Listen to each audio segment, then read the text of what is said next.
Maybe if we record our own recording in progress thing and send it to Zoom, they'll fix it. What do you think? The worst voice ever, and I say it every week, but it's just, come on, fix it, y'all. Hello, everybody. We got Angela and Angela both. We got Megan, Rhonda. Rhonda, it's good to see you again. Rich, always a pleasure. Mr. Richard Ropa. We got Richard, of course. Richard Walton, thank you. Richard's always here. He's great about that. Really, really appreciate it. Valerie, Vicky. What's up, man? My mom's not even here? Jeez. Oh, wow. And we got somebody raising their hand already. We will go live here in just a second. And I think that's Angela waving. oh, give me a second. I'll turn the video on and then I'll wave back. I'm gonna get us going live.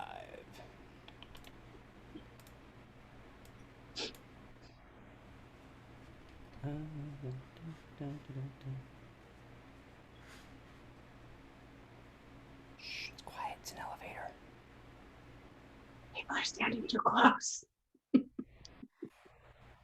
Exactly. Hello, Tonya. How are you doing on this fine and wonderful day? I'm good. How are you?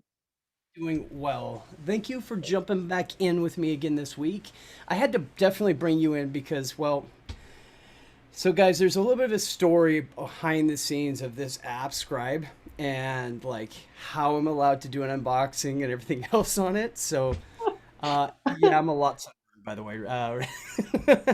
This is compliments of Seth David. Thank you very much, my friend. Appreciate it. You could get one of these. It covers the front of the Yeah, face a little bit. I was going for the construction look, you Yeah. know, Yeah.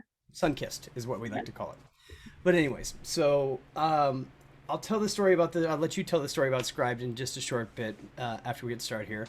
I did want to get started in a moment talking about CalSavers, but before we do all that, would you please introduce yourself to everybody here today? Yeah, absolutely. I am Tonya Schulte. I'm the founder of the Profit Constructors. We are an outsourced workflow design and construction accounting firm. I've been in the construction industry for over 20 years now doing that. And then I also host the Construction Junction podcast and the Construction Junction Roundtable. So if you're a construction accountant, come check those out. Did you build the Construction Junction Roundtable? Did I build it? Yes, just kidding. Okay, Yeah, I got one of those kind of days, right? All right, so let me get our slide deck started here, and we will jump in. Richard's all, but bum. I know. Comments, keep your comments to yourself from the peanut gallery there, eh? So the part we're going to start on real quick, we're going to start with this because this is the absolutely not fun part. But then I'm going to turn it over to Tanya. We'll actually go into Scribe because I think everybody's going to really love what we're going to be talking about there. And Yeah. actually, I forgot to ask our question before we get started here, which is everybody in the comments, Facebook, wherever you're at, are you currently documenting your processes for your clients or for yourself? So that's a yes or no. And if yes, then it would be how. Mostly works as well. So is that mostly or mostly? Okay. So as people are answering into that, I'm going to introduce CalSavers. The reason I'm bringing CalSavers up, I know that we have a wide audience, not everybody's in California, but unfortunately this wondrous state seems to be on the forefront of ruining everybody's, introducing new legislature for everybody else to follow after the fact. And what this is it's actually already gone into effect. If you have a business that has more than 50 employees, as of June 30th this year, you are required to have set up a program for retirement savings for employees. Now, if you already have a program of some sort in place, you're fine. If you don't, you have to actually activate like a CalSavers or find one, and your employees will have the option to opt out. But if they do not opt out and they have to do that themselves, it gets set up. We're required to actually notify about new hires and then there's like a 5% of each of their paycheck will go into a retirement plan program. I'm bringing it up again because this is going to hit other states. It already is. There's about 4 or 5 other states that are being involved with this. If you, all the information that I grabbed from here, because it's actually really difficult to find good details on this still. It came from this link that I'm showing at the top here. So just to give proper credit where it's supposed to go, this is the Human Resources Group. So basically, employers who already offered an employer-sponsored retirement plan are exempt. Thus can attest to and certify employers' exempt status during the online registration. If you haven't done that, then you have to look at the number of employees. And this is kind of an important part of, at this year it's at 50 employees. Next year, June 30th next year, it's 5 employees. So that's a lot of companies, Not to mention we're at $15 an hour by that point also. So the way the number is calculated is by the average number of employees the employer reports on the DE9C. So I found this interesting because we've done all this PPP and all of this other stuff for healthcare, and in that type of environment, we're talking about hours worked. Like full-time equivalents, right? Exactly, full-time equivalents. That is not what this is. Yeah. So there's a lot more that's going to be coming from this, but the number of DE9Cs, every single employee, whether they're still with you or not, is on this is the California State Quarterly, basically, where it's listing each employee and their wages. So if you have people work for you for 2 weeks and then they leave, they're still on a DE9C for that period of time. So that's a kind of a scary thing. Not necessarily, I mean, it's scary, yeah, but something to definitely be aware of so you're not messing up. You make sure you're registering for this if you need to. Let me help scare you a little bit more. Okay. Trying not to be scared over here. I know what's coming up here. So each eligible employer so when you hit these deadlines, if you fail to get this set up and participate in CalSavers or actually exempt out with proof that you already have a plan, 90 days on or before the 90 days, after the 90 days, I should say, there's a $250 per eligible employee fine. That's scary. Told you. Now, keep in mind, as new employees come on, you still have to make sure they're getting registered and set up as well. If you are really not paying attention to it and it goes even further, it's an additional $500 per eligible employee. Right. Yes. California economics. So now the employer's responsibility for this stuff is you have to register as a covered employer or certify as being exempt status because you already have a plan. Remitting participation employee contributions. So that means if they're all established and set up, and if you're withholding it, you have to actually submit the information of you have to report it. Thanks, that's great. Shannon, I'm sure you're going to love this stuff. Updating its account by adding new employees who are eligible for enrollment and removing former employees who are no longer eligible or who are no longer employed. And there's certain aspects of that. Obviously, we're supposed to be doing a lot of that stuff anyways when you're hiring on new people and such, but it's definitely something to keep an eye on for sure. And I'm almost done here, and then it'll be used. After the eligible employee registers, CalSavers implements an automatic contribution feature. So this is what I touched base on before, meaning eligible employees are automatically enrolled in CalSavers 30 days after their hire. So I find this interesting. Most of the time, we have a 90-day grace period for new hires before, even before sick time has to actually kick in and so forth. This is 30 days. So that's a weird variation. After their hire eligibility date, unless the eligible employee affirmatively opts out. So it becomes our responsibility to notify them of the program.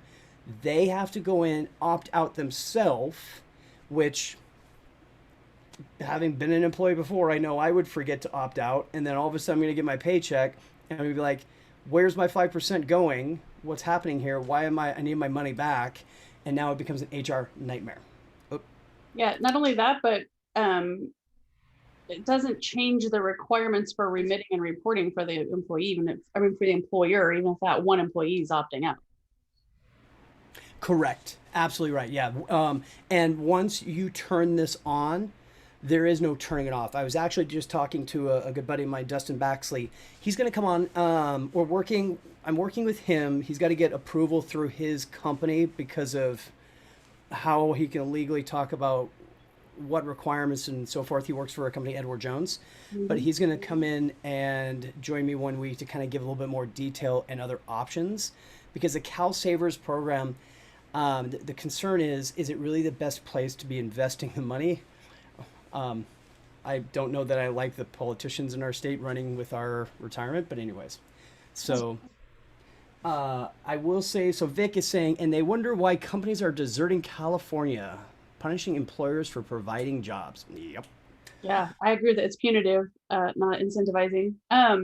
Richard had some questions, and your mom actually asked a question. So Richard's question was 5% of their earnings or 5% employer contribution above earnings? Good question, Richard. So the employer in this scenario, the employer is not required to match contributions. So that's a positive thing. There there's not much expense to the employer once this is established other than the human capital time to manage this and the penalties that they're going to charge you for um, the penalties they're going to charge you for all this stuff. So and they'll California needs money. They've been giving it away, so they're going to find ways to do this. Yeah, and that pretty much answered Debbie's question too. Like, is they have to match? So the 5%, to answer the other part of it, is it's 5% of the employee's earnings, and when they establish it, it can be set up to be less. They can structure it however they want, um, but it requires them to do that. Right. You know, because we're all so good at saving money as it is, anyways. So Yeah. I think there's pieces of that part of it that actually make it a little less of an HR nightmare. Because I know back in the day when I was working for corporations and I was trying to help employees navigate like 401k waters and things, like same, they would yeah. constantly like want you to make adjustments or, so some part of that makes it nice. It's on the employee basically at that point to do that. Chris Weiss is asking a question who actually should be answering the question for me because he knows more about it. Everybody say hi to Chris in the audience. Miss you, buddy. He actually is the one who brought a lot of this to my attention. Chris is working with Heartland now, and Heartland Payroll, we just did a webinar last month talking about a lot of this stuff, and they've got some great programs around this. I actually don't know, Chris. Are they pre or post tax? I don't think this is a benefit to the employer, so I think can't quote me on this. I got to look it up. I think it's post tax. Yes. Okay. He says And I you was told agree? post tax. So before we go too much farther, Vicky Henry said that New Mexico passed a law that's going to require employers to accrue sick pay for all employees that goes into effect next year. And I will say, here where I am in Arizona, we already have a very similar Yep. law. California too. Yeah, and I think, and like I say, California kind of leads the way on all of that stuff. Arizona, we already got that sick pay law in place. But that brings up for me a really important question. I think it's important to your CalSavers thing, and I think it's important to states around the country when you have laws that are being passed like that. I don't know about you, but we find lots of small business owners who come to us, we start digging into their stuff. They're not aware of the regulations. Yeah. They're well past time to do the things they need to do, like in a CalSavers situation. Like, how do you work with new, especially these tiny small business clients who aren't trying to do anything wrong? Like, how do you help them navigate those waters when they haven't done something in the past that they should have done? It's a phenomenal question, and I'd love to hear actually in the comments from everybody else. What are you guys doing on this? Because this is government implemented scope creep, Yeah, correct. Yeah. right? It, Like, it does require you to think through your scope when you're doing new engagements. It also sometimes requires you to go back and change scope for standing engagement. Yeah, it's not only that, but also like sometimes when we bring these things up with clients, it's very, very hard for them to like what if in this case of this CalSavers, if this all goes down, what if now they're well past the time and when you start looking at it for them, they have hundreds, thousands of dollars worth of penalties that they knew nothing about. And I've experienced situations where we want to be that trusted advisor for our clients, but I do strongly believe and always try to say, PPP taught me this stuff is, look, we are here to be a resource and try to help you, but fundamentally, it's your responsibility. It's your responsibility as the business owner to know these things, because it's not like we're still trying to do everything we can. We may miss things. Doesn't mean I'm responsible for your if there's penalties on these things, it's your business. Right. But if you've got questions on it, you ask us, and we will do our best to try to help answer them and help out. Yeah. It brings up something I talked about a while back on my podcast too, about like sometimes clients assume that we're going to bring things to their attention, but it's always, they need to bring stuff to our attention too. So. Well, you know what happens when we assume. I do. Yep. So Chris is saying this is probably the most important thing is to find a registered provider to have them put in a qualified retirement plan. Otherwise, the employer is the fiduciary, and it creates a huge responsibility for them. And then Rachel's also saying there may be penalties to pay, and we will get it straightened out. I always find that if I act calm with them, we always can work it out. That's a great way to say it, Rachel. Really, really appreciate that. So, yep. Rich is saying Illinois did this 3 years ago. However, the plan is a Roth IRA, not a traditional one. Yeah, I mean, these are really good questions. I'm not, because I don't want to mislead people, I can't speak to the taxability of this stuff. My gut instinct tells me this is all going to be post-tax, that there's not going to be pre-tax benefits. But I'm not the authorized person to say this stuff. And then Jan, of course, pops in saying, glad I live in Canada. So. Yeah, because they don't have their own sets of problems that they deal with up there on a regular basis. Exactly. Well, I'll keep an eye for other questions, see what I can do to help answer there. But I would love for us to jump over and let's start talking about Scribe. And I've got to say, in the comments, if you have heard about Scribe or tested it or not, actually, yes or no, let us know whether you've played with Scribe or not. And Tonya, I'm going to hand it over to you, and I'll let you do the demo, and I'll interrupt you with questions on things if that's okay. That sounds great. So I'm just going to go ahead and share my screen. Cool. Oh, you got it? You guys, can you see my screen? Yep. Are you seeing the QuickBooks app? Okay, cool. How do you pronounce the name of that company? Yes, exactly. This is actually a test. We use this as one of our, like, where we're going to test new Is tradesman spelled onboarding. wrong? It is, and it's spelled wrong on purpose. Okay, sorry. It's a detail thing. The other day I was showing that to Richard. He goes, "Oh, you accountants in your test." It's a purposeful misspelling of the name because I want to know if people notice. Good job, Matt. You passed the test. Good job. Anyway, so what is Scribe? Scribe. So, and just so everybody knows, it does actually work on PCs as well, not just crappy Macs. So it does absolutely work on PCs as well. Oh, look at the time. Got to.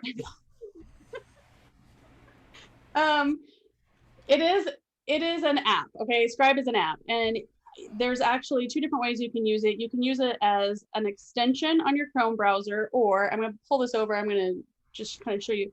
There's also an app that you can download and use. And the reason that you might want to download and use this, and you can only do this if you pay for the paid version. And you and I've had that conversation too, right? Like if you like a tool and you want that tool to be around for a while, go ahead and pay for it, right? Yep. And so I am on the paid version. And so that means that I can download this screen recording tool also. So with the Chrome extension, I can only record in my browser. With this app that I've downloaded, I can actually do a full screen recording. So anything that I'm doing on my desktop. Yep. And we were talking about this a little bit briefly before we started. I actually tested this the other day because I wanted to see if I could. Anything I'm doing in a client's hosted remote desktop, I was able to log in and record. So the benefit of that obviously being if I want to show a client something very specific to their data and I want to show them step by step how to process a transaction or something, I can log right into their remote desktop, do a recording, and then send that off to them, right? Love it. But let's just talk about how it works. So if I go into the extension, if I click start recording, it's now telling me now recording actions in Chrome. And then I have to click this extension button again to stop. So anything that I click, it's going to record that with a screenshot. So let's say that I want to go create a new expense transaction. I'm going to show my client how to create expense transactions. It will pick up on what I'm typing. It will pick up on where I'm clicking and what I'm selecting. So any place on here that I click. So the reason it works like that is you're kind of building this out. What this is doing is it's actually looking at the coding behind and looking for the different elements that you're clicking on. So if you were to inspect the page, you'd be able to see there's a drop down here, and the drop down has these different choices. So it's basically going in, grabbing that information, and then bringing it back and translating it back in non-computer speak towards visually understandable. Right. And Richard wants to know, what about tabbing?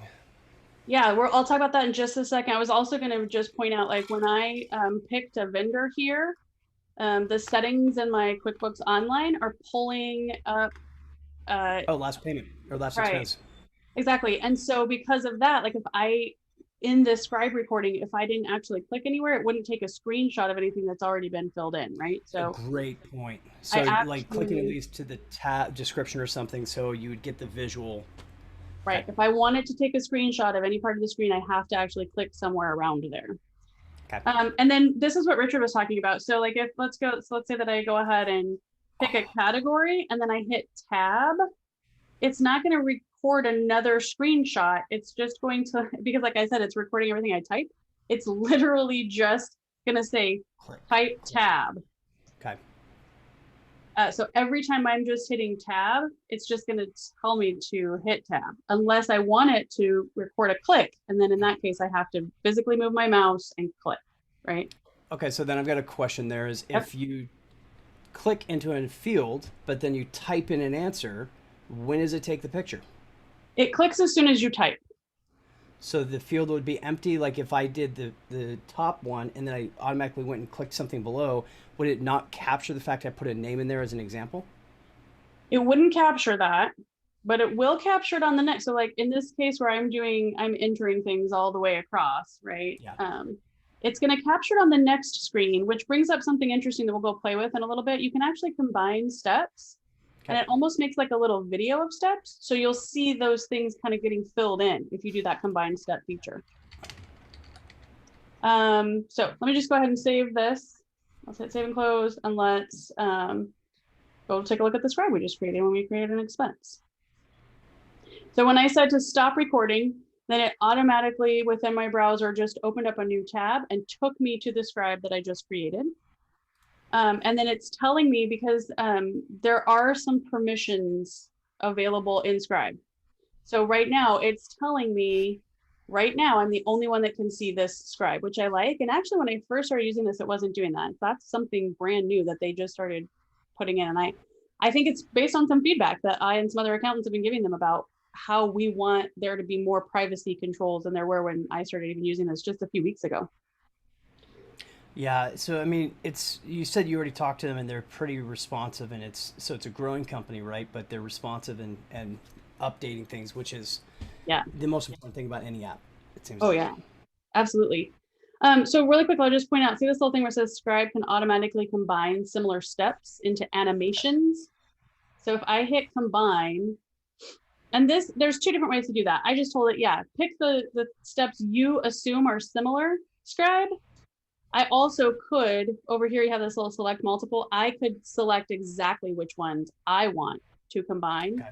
But then this is what happens when I combine that. See how it's made this little video and it's showing me like everything that I clicked. That's dope. Right? And then it did that with this part, the upper part. And then when I scrolled down, it went ahead and started doing that. So it combined it in multiple different ways. And again, I might not like the way it combined. So the other thing I'm seeing is now on number 7 where it says click here, what you could actually do is you would title what you're seeing here, and you can add additional words and such to give description of what's supposed to be happening. Right? Perfect. So now you're just able to quickly edit and say, okay, here's what you should do. And this part, you fill in 3 lines, 4 lines, whatever you want to do. The thing is, because I told it try and figure out which ones you want. You also do, fortunately, have the ability to say, oh, no, you didn't combine these any way that I like. And you can split the ones that were combined. You can go back and kind of do it more manually. Okay. So I had another program that was kind of like this back in the day. It was called Clarify It, Mm-hmm. and it wasn't exactly the same as this. You would take your own step like snapshots and put them in, but you could add a lot of extra text in. You could even so basically you'd add pictures in, hyperlinks, all that kind of stuff. How Mm-hmm. much extra language or wording can you add in on each of these steps? I'm not sure how much extra, like I haven't sat there and maxed it out because I've Okay. mostly just been creating and trying to do it. But there's a lot that you can add. You can see like on the combined steps, it goes on for quite a while because it's taken everything that it thought that I did. Let's And see where it then did. Oh, see where it says type tab, debit card tab, 23, tab. Like that's how it's recording what you type and what you click. so what's the on the side? You got your tip, your heads up, your instruction. I'm gonna guess those are different types of call outs you could probably add in. This is cool. So you have two different choices. I could either say, hey, I want to add a tip right here. So I just click on tip and it adds a tip, or I could say tip, open another browser window. If I wanted to be like, hey, before you go to QBO, you know what I'm saying? Tip, right? The Okay. other thing that I could do is let's say that I recorded a step and I really felt like for the heads up thing, I really wanted to call out a certain step and be like, warning, this might be a step you wouldn't want to take or whatever. I can also, when I click edit, if I click this little flag, I can turn any one of the pre-created steps into either a tip or a heads up. Oh, that's neat. Mm-hmm. Okay. So the tips always come with their like little light bulb, and then this always comes with the little warning kind of sign. The other thing that's really, really amazing and much needed is if I click section, I add a new section, and then every one of those, I don't know if you noticed, but over on the right there, it's making me like a table of Oh, contents. nice. Okay. So I can now jump to any one of those sections that I'm creating along the way. Um, and that way, like if I have and which, we do have like some pretty long standard operating procedures, right? So if I want to make a whole long procedure, I can kind of call out different sections and then I can collapse those and see which sections I'm looking at, how many steps are in them, and then jump to whichever section I want to jump to. And then what are the export options on this thing? Can it export to like PDF or anything else like that? Yep. So I can literally, like, if I'm creating one of these for one of my team members or a client, I can copy a link, send it to them off in Slack. I can export in PDF. I can export in HTML. It's got a direct link to Confluence for those of you Confluence users. I know one of the ladies I was showing to this to the other day loved that. That's a lot of app development people like they use Confluence quite a bit. So Mhm. Yeah, but I have an accountant friend that uses it for her accounting business, so she was super interesting. excited about that. If I, let's say, get to the end of doing all this and I realize I should have told them like this other step, I do have the option then to record more steps. So what will happen when I click record more steps is it will just start recording again. I can go back over here and go, oh yeah, I should have also recorded this one other step about what you're supposed to do. And then again, whatever I clicked, once I hit stop recording again, what it's going to do is add anything new that I did to the bottom of this. Okay. The only And bad then part that about process. that, Okay. I was just saying, the only bad part is it's always adding it to the bottom. So if I So need even to if you move click it, in, I you have to can't. scroll it. I have to, Okay. yeah. They can change that, I'm sure. But you can move, so you can then, like you're just showing, you can move around. And I could move Um, multiple. So like if I recorded 3 new steps, I can drag them up to back up to the top where they need to be. so if you're looking at one of the images and there's a pencil icon, like you can adjust it, what happens if you click on the image or that Yep. pencil icon? Lots of cool things. So I can change the size of the screenshot if I need it to be more cropped or less cropped. I Okay. can move where that little orange dot is. So I've done this a few times. Like, let's say I want to create something for a client. I go in and show them all the steps. I don't really want to hit save in their system, but I showed them all with their real data. Let's say I click cancel, but now then I can come back in, I can click on that screenshot and I can say, I can change it and edit it and make it look like I clicked on save, because I can just move the little orange dot to the save button, right? Off of the cancel button. Does that make sense? So you can tell them different, you can move the dot around. I can redact, which is, again, back to your question earlier about privacy issues, right? So if I click add redaction area, if I don't want my client's personal information being shown, then I put these little things and I redact any and every piece of data that I don't want being seen, and then I can and then it is, once I hit permanently redact, from here on out, you will not see that information on this screenshot. Now you have to do it for every screenshot. Yeah. Sorry, what's that? Can you change the color on the redact? Because my OCD would make me want to change it to match the other color of the other stuff, so it just disappears. Not yet. Not yet. And the other thing that you can do, and I have actually found, at first I was like, why would I want to add another screenshot? That defeats the purpose of this really cool thing that it's, recording the screenshot. But I have actually found it necessary once in a while to just add my own whole image in here and change the image that's in there. And so you can just click on change image, grab something from your computer that you already have saved somewhere else, and put that in there as a different screenshot. So love to hear from everybody again, comment wise. Is this a tool that you guys feel could be beneficial and helpful to your process? Yeah, I want to hear the answer to that. While people are answering really quick, Matt, I want to share something I think it's important to put out there, because you and I talked a lot about the privacy aspects of this. As I mentioned kind of at the top of all this, they are definitely building in more very deeper user permissions is the word I'm trying to look for, deeper. So you have that user permission built in. Another thing is, when I first signed up for it, and several people I know signed up for it, in this little share dropdown, and with every Scribe that I actually would share with a link, there was a place where you could share it on Facebook or Twitter or LinkedIn, right? Well, for those of us who are creating these internal processes that are proprietary to us, and or we might be creating something for a client, it might have their name on it, their data on it, you can call them up. And I did, the day that I signed up, I called them up and said, I would like for you to please remove the ability to share on those social networks. And they immediately just turned that feature off. It was not a problem at all. It's really impressive. I like the fact that it has the HTML and the markdown. Because that allows you to take it and move it to different programs.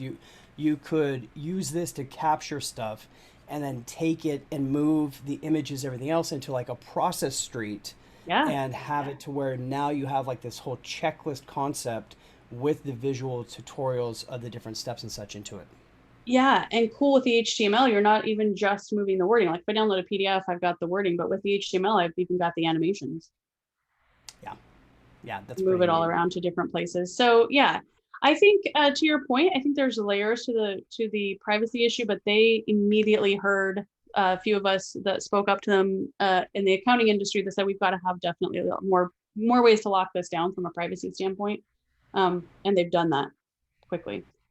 The other things that are on here, which I think is important, to something that I know a lot of people have been talking about recently, is capacity planning and understanding how long things take, right? So you can turn on timestamps, and then you can not only see how long this one step should take, but you'll notice it was not there. I'll have to go ask the Scribe it, but I was seeing sections. They were saying how long an entire section should take a few days ago.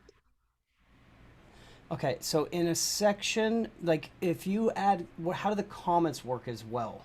So yeah, good question. So actually, I just sent a Scribe to one of our team members, and these comments are only visible to people who are on your team. So if I sent this Scribe to my client and they're not logged into a Scribe, they can still see the Scribe, they can see the animations, it's just at the URL link, but they can't see the comments. So my team's been using the comments to test one another's Scribes.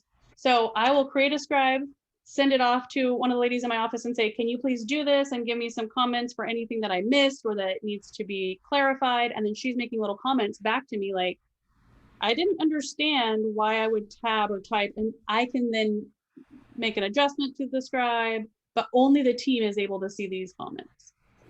I just thought of something actually. So Financial Sense, right? With Shram. I have to double check if you could use the HTML in there, the markdown stuff. How badass would that be if we're Ooh. actually able to take, because their whole thing is about the workflow. Yeah. We could use this to capture different steps, possibly with visual. And I'm talking ahead of myself here. I could be completely wrong. It may not work, but I will definitely check this out because that would be really cool.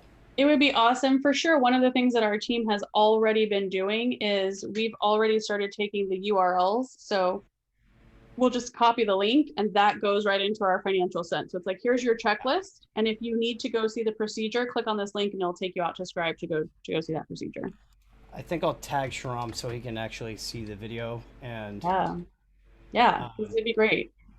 That would be, again, back to like my friend's using it with Confluence. That's part of her whole point is she's like trying to consolidate everything so that her team has one place to go, right?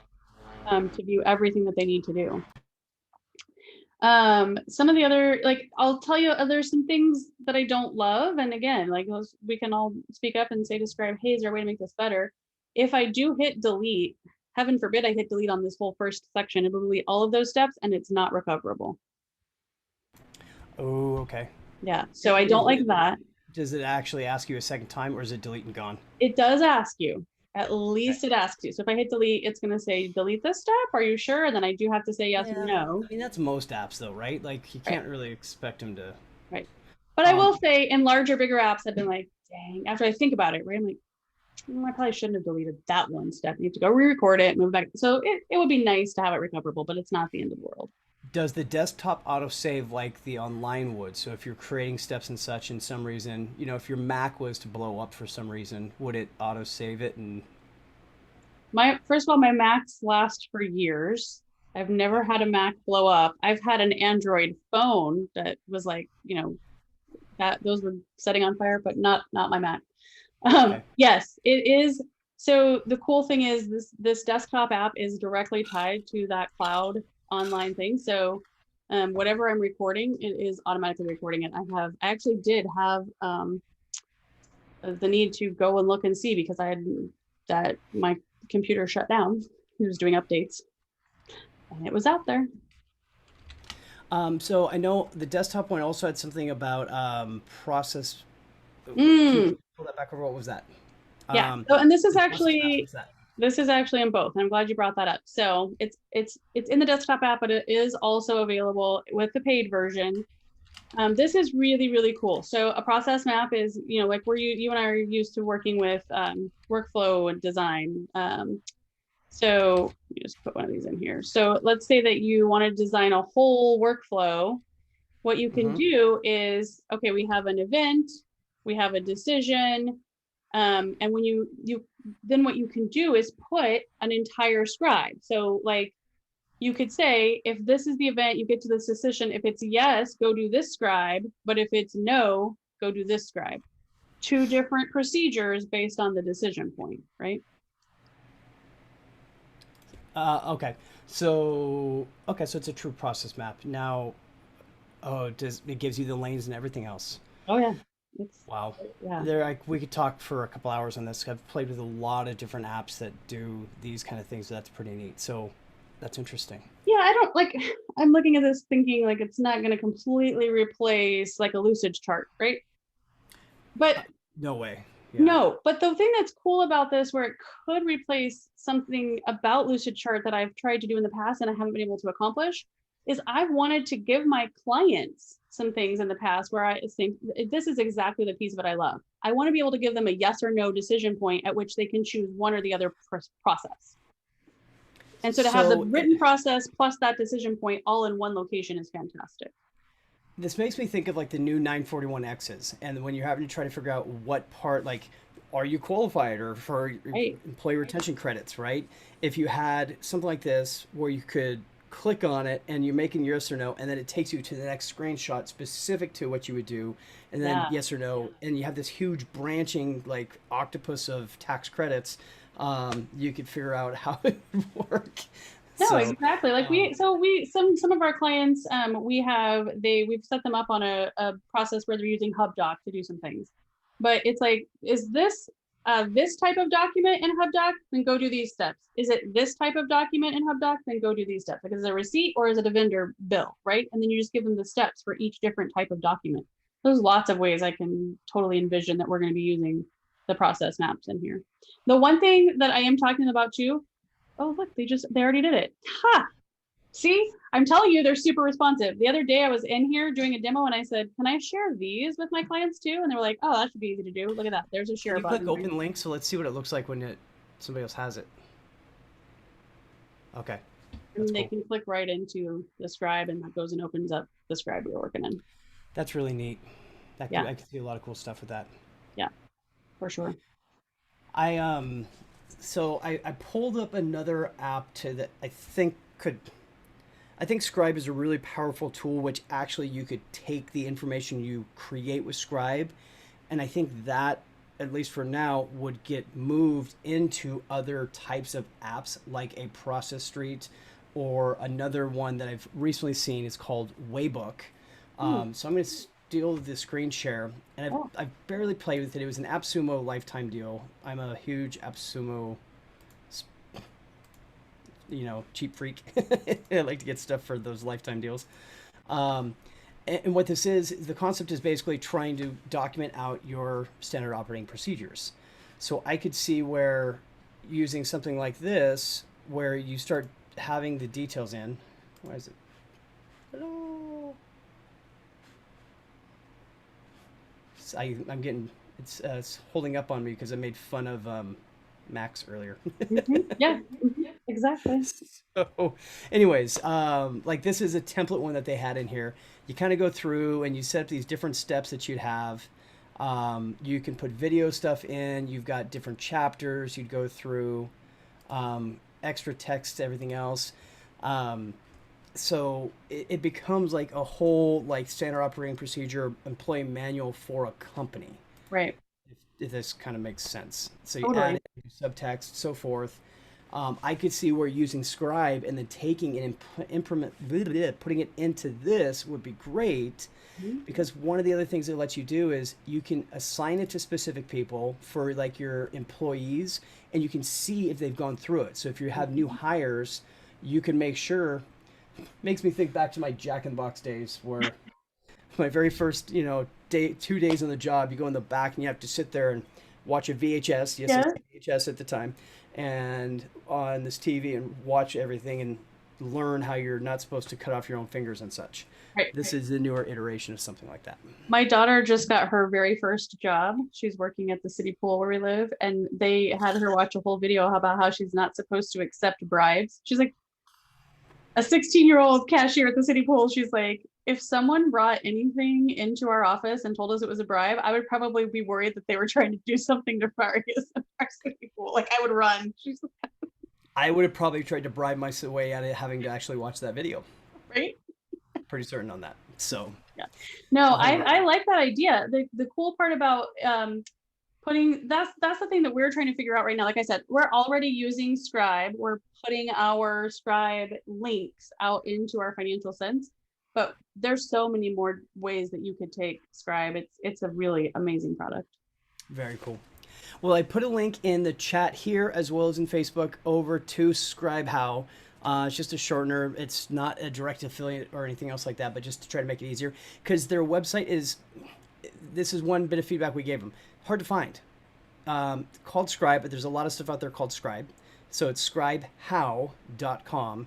And that the link will make it a little bit easier for you to get to that, of course. Thank you. So, and what else? What else do you have to say as we get ready to close this down for the week? Thanks for asking me to come back and do this. I always love hanging out with you on here. It's fun. Even if I look like a cherry tomato? Yeah, I will say I had no idea that I was showing up to work With with the the Kool-Aid Kool-Aid man? man. Oh, yeah! Jinx. So, oh my gosh. Oh, I get your mom. Instead of Spot, now we're gonna start calling you Stain. You had to go there, huh? Yes, that's so funny that we did go by that for a bit. Oh, that's a good one. So next week, actually, our dear friend Jen from Canada is going to be joining us as the guest host. I'm excited for that. As a reminder to everybody, if you are interested in joining us as a guest host, please reach out. I will send you over a form. I've got a couple people that are lined up for the next little bit of time, but if you've got a topic you want to discuss, we'd love to bring you on. It's all about trying to help lift everybody up, share the spotlight. I promise you, I'll make sure you feel comfortable on video. I'll bring my nice cherry face with me. So, um, is so. On that note, I will wish everybody a very successful week. Thank you so much, guys.